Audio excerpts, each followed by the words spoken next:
Hello good morning students.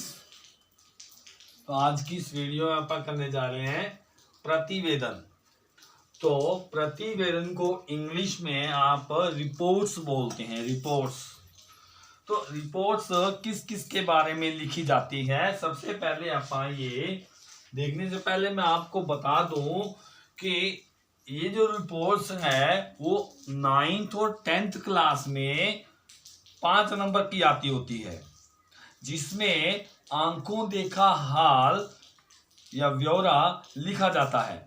तो देखिए किस किस के बारे में लिखी जाती होती है। मान लीजिए किसी संस्था का मासिक यानी कि महीने का वर्णन करना। किसी भी संस्था, किसी भी सोसाइटी है कोई, उसने एक महीने में क्या प्रोग्रेस की है, एक महीने में क्या कुछ उसने काम किए हैं, उसका वर्णन करना।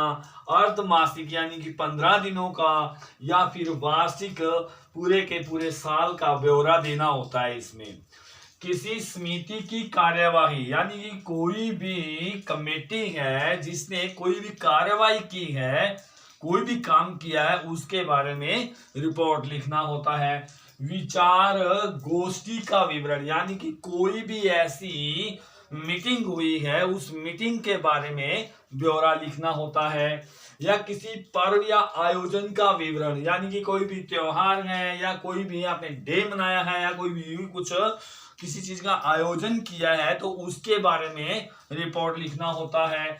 किसी काव्य गोष्ठी का विवरण, मान लीजिए कोई हिंदी पोइम या इंग्लिश पोइम रेसिटेशन होने जा रहा है तो उसका भी आंखों देखा हाल लिखना होता है।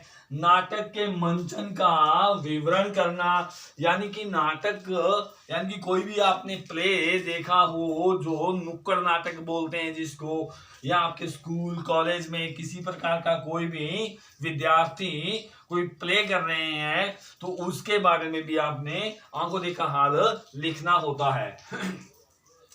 किसी घटना, कोई भी घटना आपने आंखों देखी हो, कोई मेले का वर्णन करना, प्रदर्शनी यानी कि कोई भी जिस तरह से कोई एग्जीबिशन वगैरह वगैरह आपने देखा हो, कोई रैली, कोई प्रतियोगिता, कोई भी कंपटीशन देखा हो, दिवस मनाना हो कोई भी, यानी गणतंत्र दिवस, स्वतंत्रता दिवस जो आपके स्कूल या कॉलेज में मनाया जा रहा है, उसका आंखों देखा हाल। अभिनंदन करना, किसी का स्वागत करना, किसी की विदाई समारोह, रिटायरमेंट समारोह जो होता है, या कोई शिविर या कोई कैंप वगैरह वगैरह लगाया जाता है आपके इलाके में, आपके स्कूल में, कॉलेज में, कहीं भी कोई ये लगाया जाता है तो उसका वर्णन करना होता है। इस बारे में ही क्या होती है, सबसे ज्यादा रिपोर्ट्स लिखी जाती है, प्रतिवेदन लिखे जाते हैं। तो प्रतिवेदन यदि आप लिखने जा रहे हो तो उसके बारे में आपने क्या क्या बातें ध्यान में रखनी है, क्या क्या चीज उसके अंदर आपने मेंशन करनी है, लिखनी है, वो ध्यान से आप सुनिए। संस्था यानी कि किसी भी संस्था के बारे में आप लिखने जा रहे हो तो कोई उसी संस्था या समिति यानी कि कोई कमेटी या मंच, एसोसिएशन अथवा कोई भी डिपार्टमेंट के बारे में आप लिखने जा रहे हो, विभाग के बारे में लिखने जा रहे हो तो उसका नाम जरूर मेंशन कीजिए। दूसरा, जिस दिन ये कोई भी काम हो रहा है, कोई मीटिंग हो रही है, कोई बैठक हो रही है, कोई जिस दिन वो काम हो रहा है उस दिन या उसका समय जरूर लिखना है, टाइम और डे जरूर मेंशन करना है। आयोग का स्थल यानी कि जो भी काम जहां पर हो रहा है उस स्थान का नाम, चाहे स्कूल में हो रहा है, कॉलेज में हो रहा है, कहीं गांव में हो रहा है, कहीं पंचायत घर में हो रहा है, कहीं भी हो रहा है तो उसका स्थान। कार्यक्रम का उद्देश्य, जो काम किया जा रहा है वो किस कारण किया जा रहा है, उसका उद्देश्य। अध्यक्षता किसने की यानी कि वो पूरा का पूरा प्रोग्राम को कमांड कौन कर रहा है वो लिखना है। उपस्थिति यानी कि उस जो आपने प्रोग्राम किया है, कार्यक्रम किया है, उसमें कौन कौन हाजिर हुए हैं, कौन कौन आए हैं, उसमें किस किसने अटेंड किया है, उनके नेम। बैठक का तथ्यात्मक तथा क्रमबद्ध विवरण करना यानी कि जो बैठक हो रही है, जो कैंप लगाया गया है, जो भी कोई आपने प्रोग्राम किया है, उसका क्रमबद्ध यानी कि सिलसिलेवार सीरीज वाइज उसका लिखना, मतलब उसका वर्णन करना, उसका किसी घटना या मेले, प्रदर्शनी, प्रतियोगिता, अभिनंदन या स्वागत समारोह आदि के प्रतिवेदन में सिर्फ उसमें क्या लिखना होता है, उद्देश्य लिखना होता है, उसका समय दिनांक यानी कि डेट लिखनी होती है, उसकी अटेंड किस किसने किया, कार्यक्रम का वर्णन संक्षिप्त रूप से देना होता है, यानी कि छोटे रूप में देना होता है, कम शब्दों में बहुत कुछ आपने लिखना होता है। तो स्टूडेंट्स इतनी बातों का आप ध्यान रखिए। एक मैं आपको उदाहरण देने जा रहा हूं एक प्रतिवेदन का। मान लीजिए कि आपके पेपर में वो आता है, तो आपने कितना कुछ लिखना है उस रिपोर्ट्स में। अब देखिए, आपके विद्यालय में आयोजित रक्तदान शिविर का प्रतिवेदन लिखिए, यानी कि आपके विद्यालय में खूनदान कैंप लगा है, खूनदान कैंप लगा है, रक्तदान का मतलब होता है खूनदान का कैंप लगाना। तो उसके बारे में आपने क्या करना है, पूरी रिपोर्ट लिखनी है, आपने आंखों देखा हाल बताना है।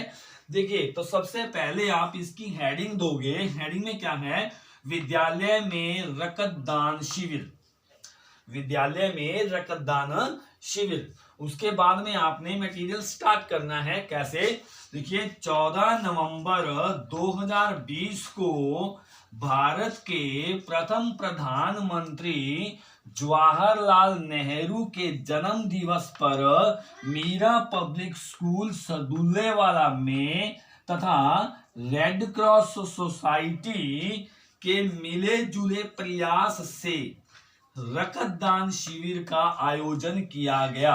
इसमें स्टूडेंट्स देखिए, उसका सारा का सारा उसका नाम भी आ गया, ये कहाँ पे किया जा रहा है, कौन कौन करवा रहा है, तो ये सारा का सारा आयोजन इस एक लाइन में आ गया। आगे देखिए, जिसमें नगर के 400 लोगों ने अपनी इच्छा अनुसार रक्तदान किया। इस अवसर पर जिलाधीश महोदय भी उपस्थित थे, यानी कि चीफ गेस्ट जिसे बोलते हैं, यानी कि जिलाधीश महोदय मतलब डीसी साहब भी, आपके जिले के डीसी साहब भी क्या है वहां पर मौजूद थे, ये भी इसमें लिखना है। जिलाधीश महोदय भी उपस्थित थे। नगर के अच्छे अच्छे डॉक्टर भी इस मौके पर उपस्थित हुए, जिनकी देख रेख में कार्य सुचारू रूप से चला। कार्यक्रम प्रातः 9:30 बजे शुरू हुआ, यानी 9:23 पर शुरू हुआ। ये इसका क्या आ गया, यहाँ सबसे पहले दिनांक आ गया था, उसके बाद में देखिए हमारा टाइम भी आ गया है। इसका देखिए, सबसे पहले रक्तदान करने वालों में विद्यालय के प्रधानाचार्य महोदय व स्कूल प्रबंधक कमेटी के सदस्य आए, जिनका माला पहनाकर स्वागत किया गया। इसके बाद रक्तदान करने वालों की लाइन लग गई।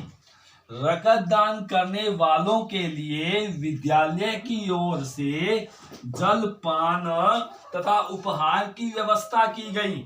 जलपान का मतलब होता है रिफ्रेशमेंट देना। आगे देखिए, जिलाधीश महोदय ने रक्तदान के महत्व को बताया तथा रक्तदान करने वालों की प्रशंसा की। कार्यक्रम शाम 6 बजे तक चलता रहा। विद्यालय के प्रधानाचार्य महोदय ने जिलाधीश महोदय, स्कूल प्रबंधकों, डॉक्टरों तथा रक्तदान करने वालों का दिल की गहराइयों से धन्यवाद किया। जलपान के साथ कार्यक्रम समाप्त हुआ।